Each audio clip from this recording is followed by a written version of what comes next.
Okay, thanks for joining us, everybody. This is the 12:15 session, Creating Teams with a Service-Centered Mindset. My name is Bill Romani. I'm the entrepreneur in residence here at Loyola University. I'm also the director of the Innovation and Entrepreneurship minor and a member of the University Center for Innovation and Entrepreneurship. Really excited to have you join us, but also excited that we put together what I think is a really great panel that'll be able to provide some insight on their experiences with service-centered leadership, and also be able to take some of your questions. Travis Tazelaar is a former Marine who's forged a stellar career, frankly, creating highly functioning, successful teams, leading local, statewide, and national issue and electoral campaigns. He's currently the Chief of Staff of People for the American Way. Stephon Smith graduated from Loyola in 2019. He's currently a financial controller at Morgan Stanley. He's also the young alumni member of the Loyola Board of Trustees, and he's the founder of a startup, Renewability. It's a consulting firm that solves environmental and social issues through creative business and financial models. And Holly Lloyd graduated from Loyola in 2020. She was one of our first 6 graduates from the Innovation and Entrepreneurship minor. She's currently an MBA student at the Selinger Business School, and she's also a co-captain on Loyola's women's lacrosse team. Before coming to Loyola, Holly was also a member of Team Canada's U19 Women's Lacrosse World Championship team, and she has just started a new job at STX. And so I'd like to start by asking you the general question. Think about a great leader that you have followed, and consider the traits and characteristics of that leader and what characteristics they had that made you great or made you better. And as you consider that, keep in mind that great leaders serve several roles, leading governments, service organizations, corporations, or teams. But behind every great leader, we know there's a great team comprised of the teammates, professionals, and volunteers who aspire to lead themselves, but have also made the choice or have been taught to place a priority on serving the needs of others before their own, and to work collectively for something that's bigger than themselves. And we know that young people today are looking for this opportunity to serve and create even more than ever. And so that puts an onus on us to create the types of teams that they are looking to join. When I'm teaching our students in the Center for Innovation and Entrepreneurship about creating or working with other teams, I always emphasize that they immerse themselves into the perspective of their users, their stakeholders, or teammates. And that's the definition of empathy, right? And so those of you that are familiar with the innovation or venture development space, we refer to this as empathy or human-centered design. And those that have some experience in community or civic engagement may recognize these similarities to the idea of servant leadership. So the real question then, for a new generation of leaders, what are the traits and characteristics of great teams, and how do we create these teams of leaders with this human or service-centered mindset? Well, we all understand that truly service-centered teams are not designed to do the same thing over and over, but to grow, disrupt current ways of thinking, and to make as great of an impact on as many people as possible.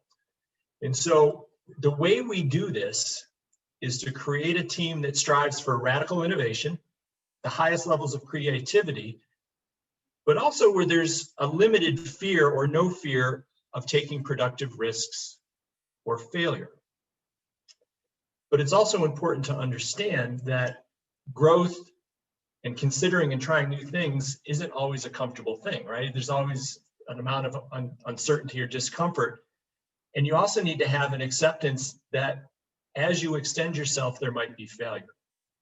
Understanding too, of course, that despite all the discomfort, the successful teams must be able to excel in that discomfort in the face of crisis or challenge. And one of the ways that teams can perform at the highest level, especially in trying circumstances, is to embrace, model, and practice a set of behaviors that provide an understood purpose, courage, and confidence in our teammates that's going to empower them to unlock their creativity and free them to make decisive decisions. So our role of the leader is to develop our teammates' confidence and courage at two key moments. Right? That moment where they might raise their hand and make a novel suggestion and be different, or to tell a difficult truth, and that point where they take a leap or the risk to act on it. Now, we describe these behaviors in more detail in a blog that we've set up called movements.blog, but to go through them quickly, one of the things that I always think of comes from a friend of mine, Jen Baker, who's the athletic director at Johns Hopkins. And Jen often says that in her leadership and training courses for athletes, that leadership's not aspirational. But you have to consistently model and display these characteristics every day. But that's not enough. Then what you need to do is empower your team to demonstrate these behaviors by providing them with opportunities to learn and practice and even to fail. And so our goal then is to push and stretch ourselves and our teams when things are going well and they're stable, so that when things are hard, or if it's time for a game, or it's time to kind of endure a crisis or a challenging opportunity, that you have a team of tested decision makers who've gone through the process to develop their confidence through a lens of long-term learning and personal growth that frees them from a fear of failure. And that's the team that's going to perform well under stress. You can't just ramp up your team in a time of crisis. This is a long-term endeavor. And one of the ways that you do that is by providing clear expectations and accountability. And those come from a clear statement and a mutual understanding of the expectations and the boundaries that each person works within to achieve your team or your organization's missions or goals. That comes from a couple of things. There's the defined culture and values that are either mutually established when you establish a team, or in an established team or organization passed on as new teammates join your organization. And you'll know that you're doing this well when your team acts in support of that mission swiftly, decisively, and efficiently without really having to stop to think about it. So whether you're starting a new venture or adding people to an existing one, keep in mind that clear expectations and mutual accountability equal faster, more efficient decision-making. I'll say that again. Clear expectations and mutual accountability equal faster, more efficient decision-making. There's no shortcut to those tough, important conversations, right? And so I found that when I've had those, and when I convey those expectations from an authentic set of my own personal goals that I've explored, or a set of beliefs and values, and maybe even throw in there some of the vulnerability of my own experiences and failures, that I have a much better chance to connect with my colleagues and teammates and stakeholders on a personal level, which in turn makes it easier to model and establish this honest, creative exchange of divergent ideas and perspectives that we're striving to get, and embracing the differences that make these deeper personal connections the norm. So it's a little surprise that authenticity then is one of the key areas that peers recognize when they elevate a servant leader. And you know, this leader, it's not just enough to have this diversity, but the servant leader really needs to accept those individual values, ideas, and experiences and the differences as crucial ingredients for creativity and strategic success of the organization. But most importantly, they need to make sure that each team member clearly understands that their diversity is a valued strategic asset to the success of the team. For instance, would you imagine, or do you think that it would be comfortable to be a female coach in the NFL, where there've only been male coaches for 100 years? And think too, do you think that there are any things that a female coach could bring that are unique and different coaching perspectives that the NFL has ever seen before? And thinking about being the only woman in that room, do you think she would be more likely to provide these perspectives if she was 100% sure they were valued?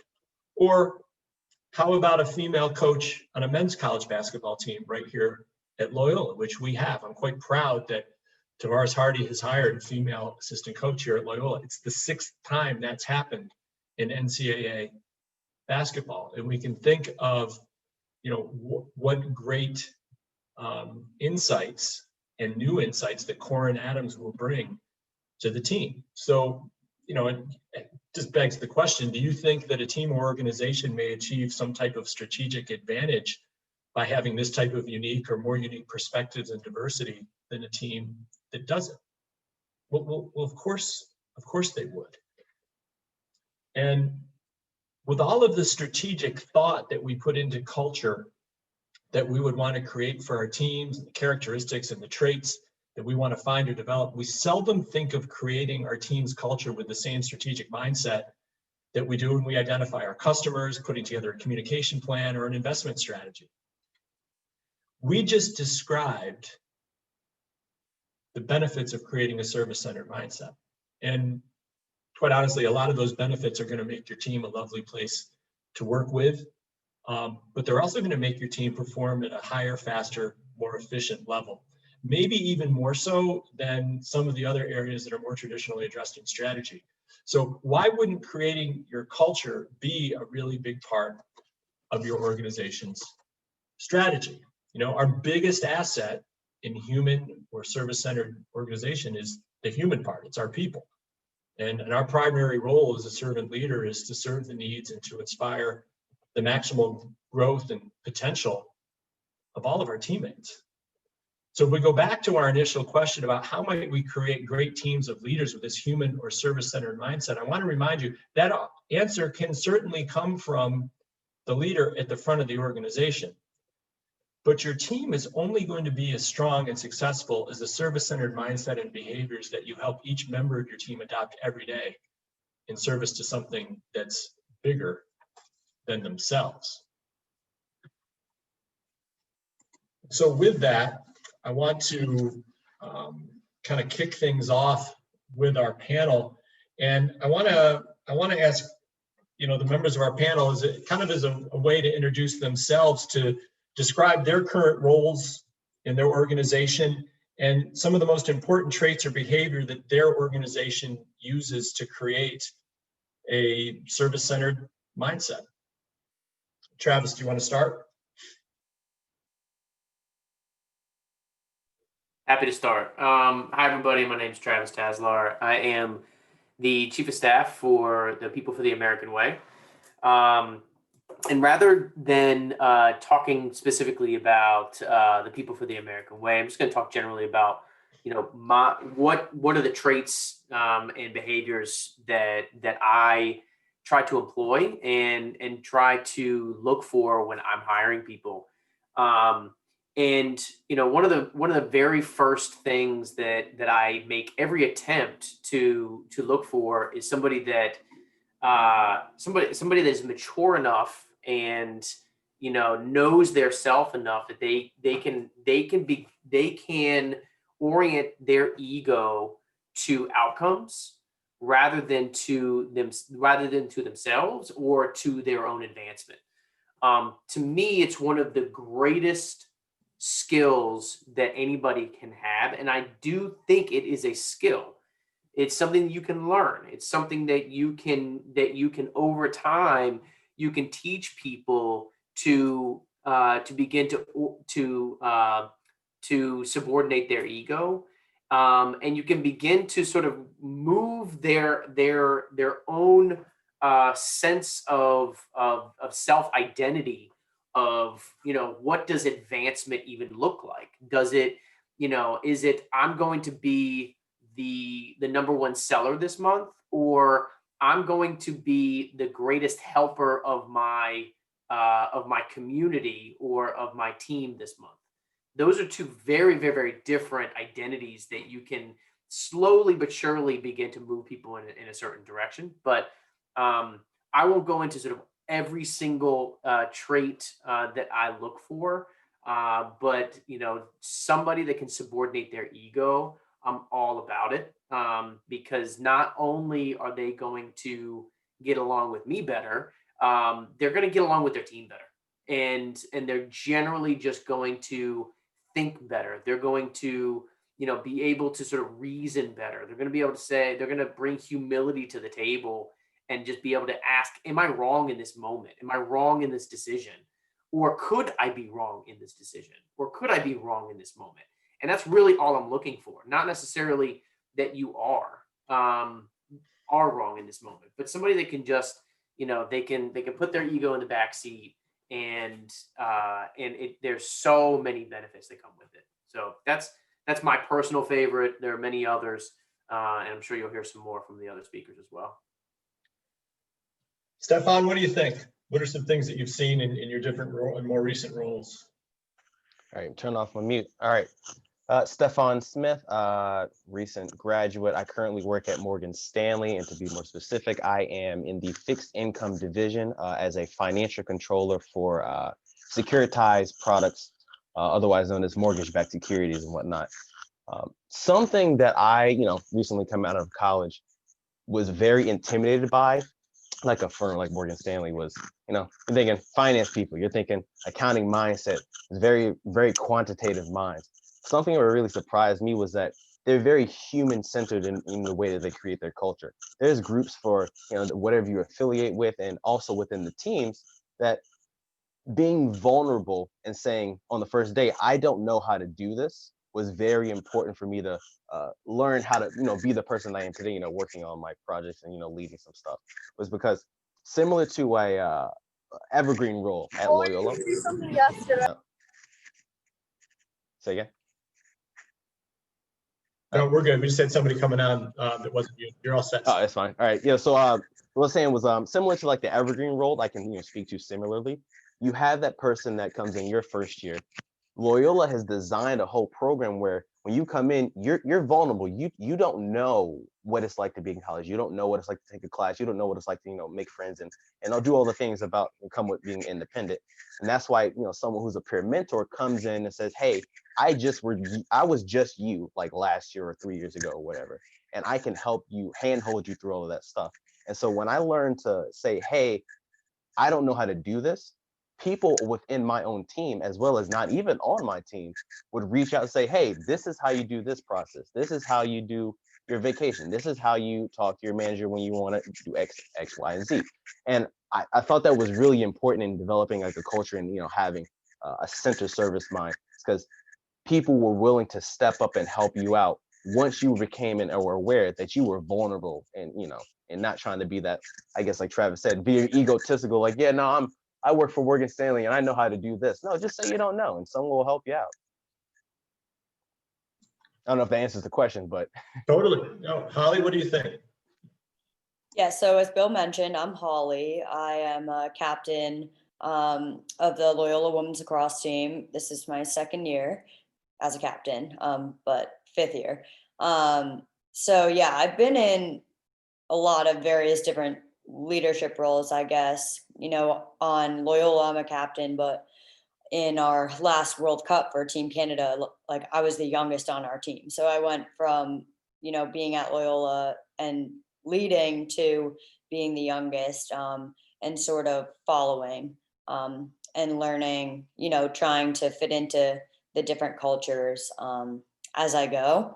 I think what's interesting, and I loved even last year, Bill, when we learned about servant leaders, and I think that our culture, at least at Loyola on our team, is we've built this foundation through years and years, and girls who have been here and the alumni have built that foundation. And it sort of reminded me like of a specific example, I feel like on a lot of sports teams, often it's like freshmen, like younger people have to get the balls, like, or clean up or set up and stuff like that. That's really just not a thing here. And I think a lot of girls come into our program and expect it to sort of be that same way, but it's not. And that's how people start to learn what our culture is about, and how we, everybody does the same work. Everybody is sort of on this same level and has the same amount of respect from each person. I think a trait that we really try to all work on is empathy and being empathetic to one another, sort of being able to put ourselves into each other's shoes, and understand what other people are going through. Maybe some of us have to step up in different ways and pick up slack in certain areas. And yeah, we've been able to do that for each other. So I think that, the biggest benefit of servant leading, like I said, is this foundation that, it's just what's known about our culture and program, and people follow that. So yeah. I just want to follow up on a point that you made. So I appreciate the distinction that you made between how new players are kind of oriented and socialized into the Loyola program versus some of the other programs. There's not any, going to get the balls or things that freshmen do. How do the freshmen learn that? At what point are you at Loyola as a freshman when you understand that this is different and we're all the same? And how, as a captain, do you and Ellie and Livy, how do you convey that to let people know that this is different and this is what we're about? Yeah, so I think that, like, when I came in as a freshman, like, you almost learn, you come in and you start like following, basically. And that's actually probably one of the best lessons I've learned through like leadership at Loyola, is about, this idea of followership. And I think that's how our freshmen or transfers from other schools that are used to like cultures that are completely different cultures, on different teams. Like, I think that's how these new players learn. Like, you can come in and immediately tell, like, we don't, like, oh, one of our fifth year captains is over there like picking up all the balls and bringing the ball back in. Like, people come from their high school and they're like, what? Because maybe it's different there. But we basically just try and make it sort of known through our actions. And normally younger athletes and people tend to follow along. And we sort of say, like, that's a good way to lead when you're younger, is by like leading through followership. Yeah. So I want to open the forum up to any of you all that have questions for our folks. You can raise your hand and ask your questions, or you can go ahead and put them in the chat. While we're waiting on that, so Travis, I want to pivot to you in that you have started organizations from scratch, and now you are coming into a venerable, established organization at a really high level. What are the differences different strategies that you use to help build a culture or establish a culture when you're building one versus when you're having to go in and maybe change one? That's a great question, because it's very different. So I'll start with sort of building one, and then sort of move into trying to transition one. So there are a couple things. The first thing is establishing values and what your values are for the organization. What I would caution you is be very careful in this step, because values are quite they're quite abstract when you just say them.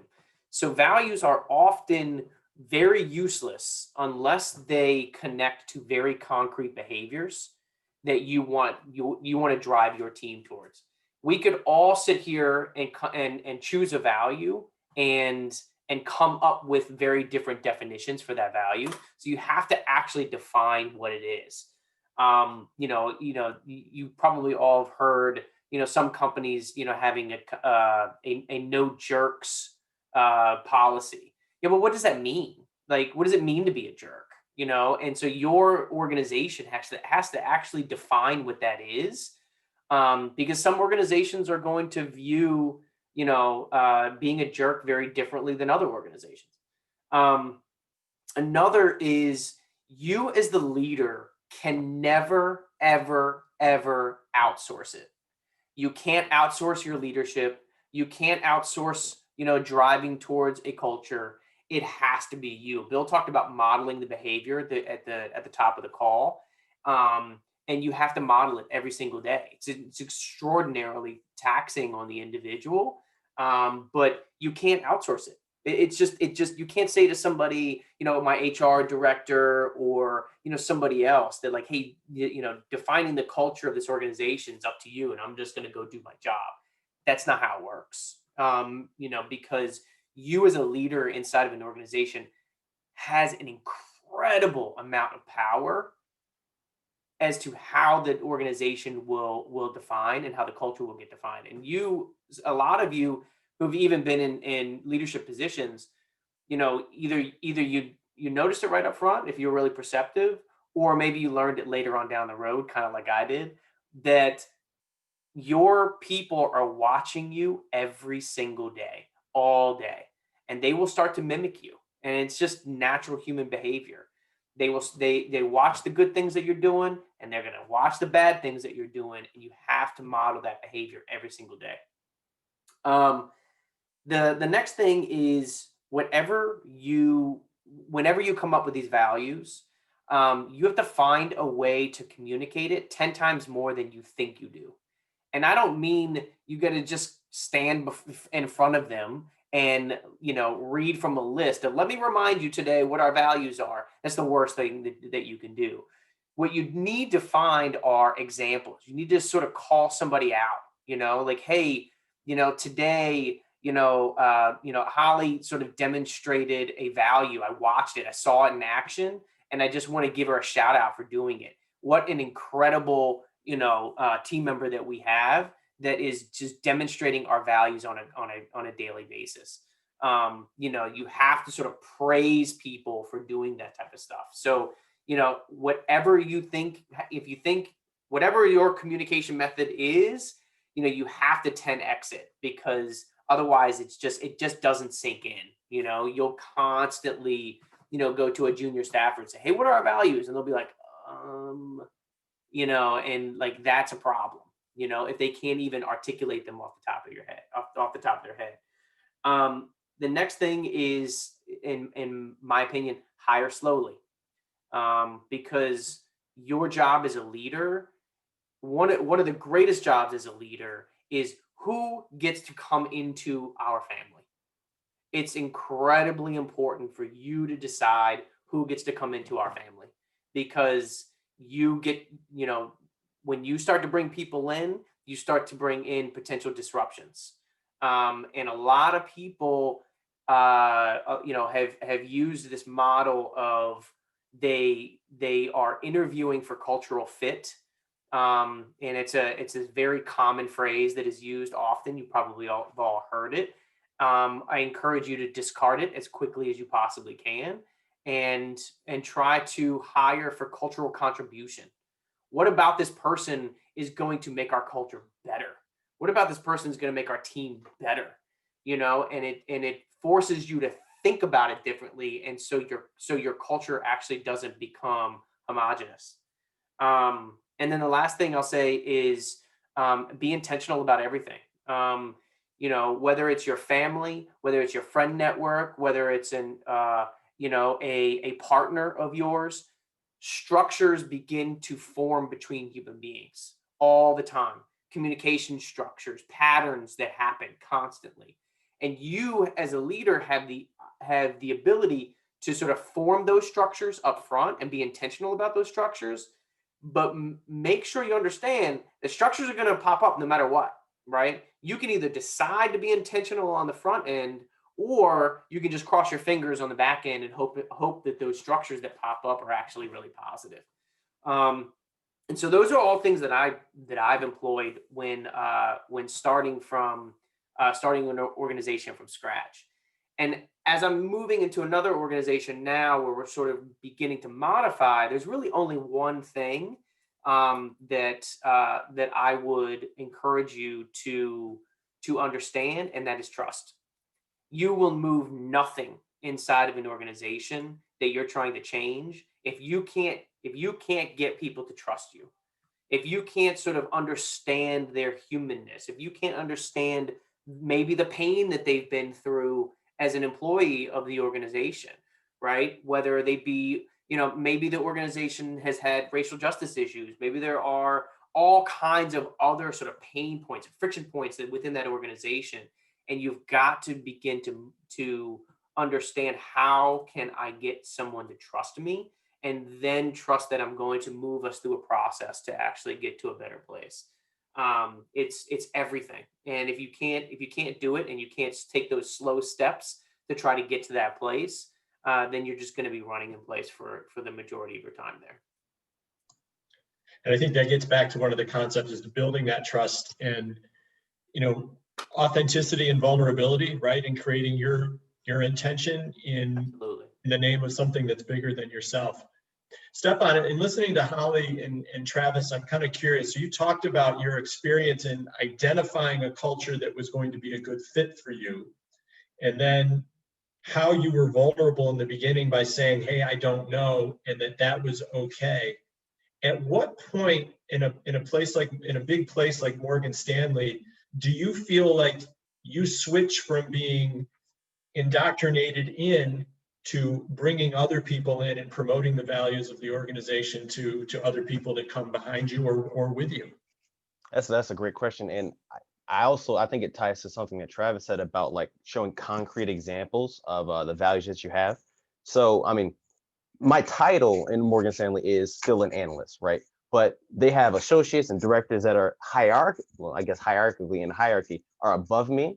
But the way that I like how our team is designed, I actually have directors and associates that answer to me on a day-to-day basis for given responsibilities. And the reason that is because how we like give a concrete example of what our team means is that our responsibilities are contingent upon each other. Like it's more of like a spider web, right? So if I'm responsible for signing off this product line or making sure these numbers are correct on a day-to-day basis, that responsibility is spread across other team members on my team. And let's say someone is doing real well, they're finished at 2:00 when they, deadline's 4:00, they're doing great. But let's say someone is taking a little bit while, now it's 5:00, 6:00. You have to be that person and responsible for that, okay, you're finished at 2:00, Andrew, and Zoe needs help and she's finishing at 5:00. We got to move some resources around. And if you're not going to be the one, like as the leader, if you're not going to be the one to say that, then it doesn't get done, because the responsibility, according to Andrew's eyes, is, well, I did my job, I'm done at 2. But Zoe is the one. Zoe, like if I'm like a weakest link in the chain, not that Zoe's not, underperforming, but if you're not taking that perspective to look at how are we all interconnected, how is all of our performance tied to one another, then you're going to start, losing people to the wayside. So you got to step up and, redistribute those resources, or you yourself go in and say, hey, Zoe, what's going on? What can I help you with on a day-to-day basis to figure out why it's taking you till 5:00 to finish up? And for me, coming to that realization that I did have that ability, coming in vulnerable, and now I have that responsibility. You gotta pay attention to that. You have to pay attention to identifying where are your responsibilities beyond just what you have on paper. To close that point off.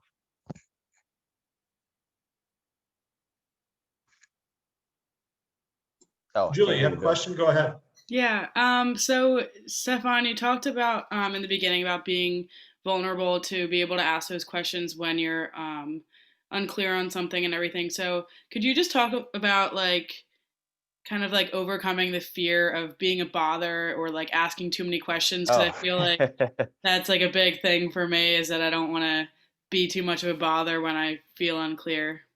Right. And I think to answer your question, it really ties to what I was just saying about the I'm making a connection, that contingent web of responsibility.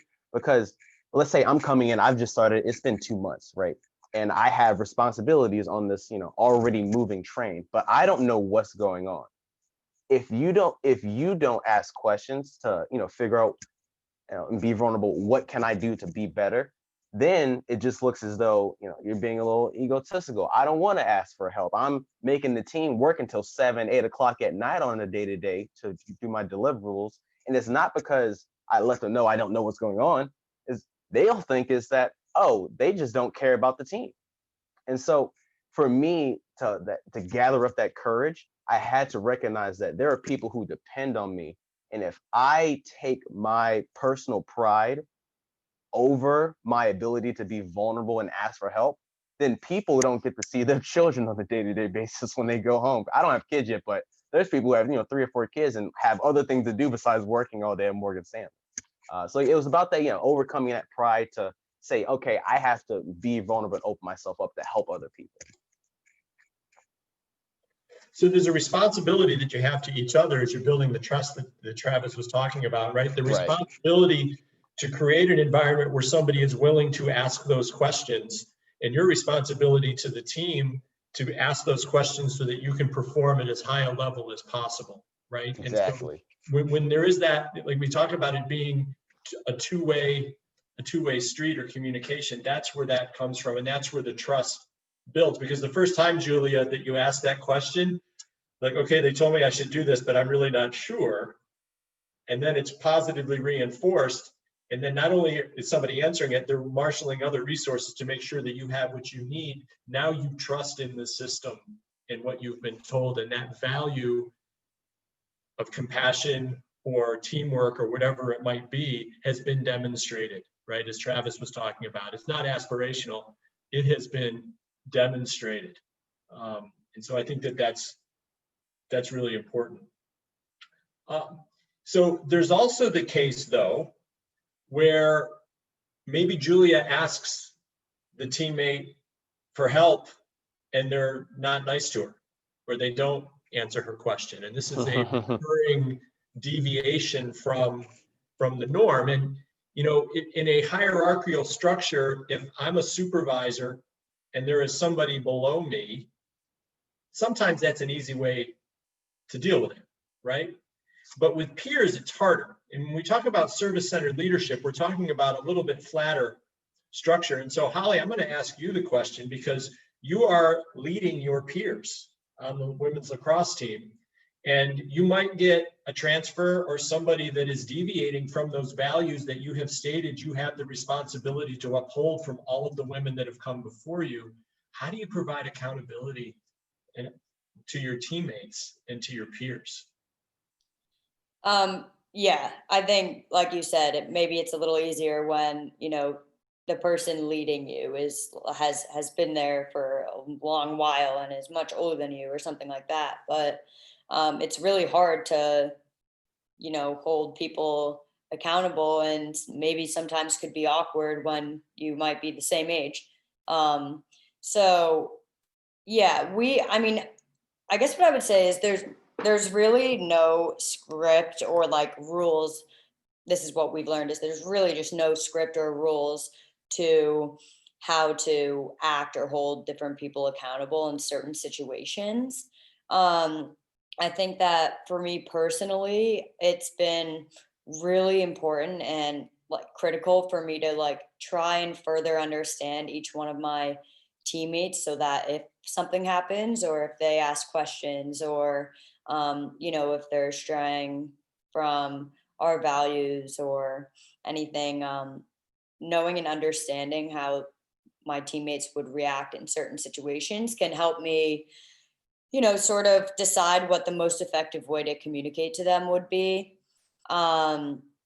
Normally, from my experience as a leader and a captain, when dealing with, veterans or older teammates, speaking directly to them and having a conversation is more effective, and just being honest. Another thing that has helped is, saying to them, like, please just understand and respect that this is my role. Like, this is, I'm asking you to, understand what's happening or to take accountability, because that is my role. And that's a part of how this team will be successful. And normally when you preface it with that, it comes across more like, please help me lead. and buy-in, and please just take accountability and not sort of, for lack of better words, not make it more difficult to be a leader in certain situations. So, but again, like, I think also the way that I and other captains react, it is different in certain situations. It depends what's going on. It depends who you need to speak to. But yeah, those are probably my best insights on that. And we still deal with that till up to today. And I'm sure all of you also have experienced stuff like that. So yeah. So thank you for teaching me something. So I put in the chat, one of my key takeaways of today is please help me lead. And I can't think of a more service-centered request that you can make of a teammate than that. So thank you for that. Part of it too that you referred to is you're referring back to the norms that have been established, right? Your role as the captain has been established so that when you say, hey, this is my role, there's an understanding of what that is. So that you acting in that way is not out of the way or strange. And one of the things I want to have Travis chime in on, and one of the things that I've watched him do probably better than anybody, is that Travis has a somewhat unique way of onboarding people into his organization so that this is very clear. So Travis, I want to give you an opportunity to talk about that really quickly. Sure. So there's this quote by Jeff Hunter where he talks about first order negative, second order positive, meaning that it just, it's if you slow down on the front side, which every single one of us, no matter what organization we're in these days, we're trying to optimize speed always, right? And so, the first thing is just sitting and getting comfortable with slowing things down on the front side. And so once you've got your values and once you've got your leadership principles in place, go through an intentional hiring process. And I encourage everybody to learn everything that you possibly can about hiring and about how bad we are at interviewing as human beings. And just there's a whole host of biases and things that we employ during an interview process that biases us. And so, you gotta start getting really smart about how you're bringing people into your organization. But one of the things that I would encourage you to do is similar to we were talking earlier about communicating 10x, to your team about what our values and leadership are. I communicate our values and our leadership principles to every single potential candidate. First time I sit down with them in an interview process, I'm talking to them about them. That's the first thing I bring up, not, what their job is, not their core skill sets is in that job. It's what do I expect of you as a leader in this organization? I also am very clear about, what the behaviors are that I expect and what the behaviors are that I discourage, and what are the behaviors that will get you summarily fired. I'm very clear about that before I even hire you, because I need you to know that there are things that just will not be tolerated inside this organization. And I see a lot of organizations not really being very clear about that. We can talk about presidential campaigns another time if anybody's interested about how they screw that up. But so that's the first thing, is putting it inside their brains before we ever even bring them into the organization. And you may not be shocked, but you may be shocked how many people after that conversation don't contact me again. And that's fine. To me, that's great. First weeding out process was they were like, oh, that's not for me, or this guy's not for me. That's fine too, right? To me, I've had team members be like, hey, Travis, can you stop scaring away applicants? And to me, I'm not scaring them away. I'm really just weeding through the process of making sure that you understand that we are, we focus on trust. We focus on the human being in this organization. And there are some people that just aren't about that. And that's okay. The second thing is onboarding. Sloppy onboarding also leads to sloppy culture. And, So onboard them really, really, really well. Make sure that you have as much clarity as possible. Continue to sort of understand, what their role is in the organization. Show them around, introduce them to everybody, make them feel like, send belonging cues all, every step of the way, which I'm sure Holly can talk about from a sports perspective. Like, belonging cues are incredibly important in just sort of pulling somebody in and making them feel part of the team from the moment that they walk in that office. It's extremely important. Shout outs. Be really careful about how you're shouting out people. Yes, it's important to tell them like what they're doing well, in the context of their job, but it's super important to tell them what they're doing well in the context of living our values. One of the things that I've learned kind of the hard way is lead in the moment, right? I mean, just don't, if you see things that are happening within your culture or your values or your leadership, and, you say to yourself, I'm going to get to that later. I'm going to pull Julia aside later and tell her that. Like, make sure like later is like 5 minutes from now, right? And not, 2 weeks from now when we've already forgotten really what happens. Like, lead in the moment. And then the last two things I'll say is, what you check in on, right? What are you constantly checking in on with your people? It sends signals to your people what you find important. And so if you're checking in on, dumb things, right, they're going to think that dumb things are important. And so be very careful about what you're checking in on. What are you sort of, it's the old saying of, inspect what you expect, but, and it's cliche, but it's true.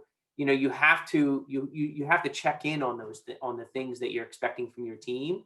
But be very careful about what those signals are that you're sending to your team, about what you're checking in on, because they're gonna read those signals pretty clearly.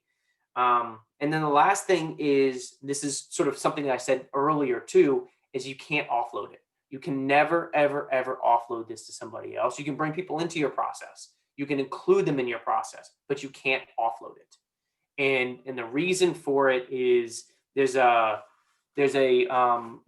army colonel from early part of the 20th century, a guy named David Hackworth, who says one of my favorite quotes ever, which is, there are no such things as bad organizations, only bad leaders.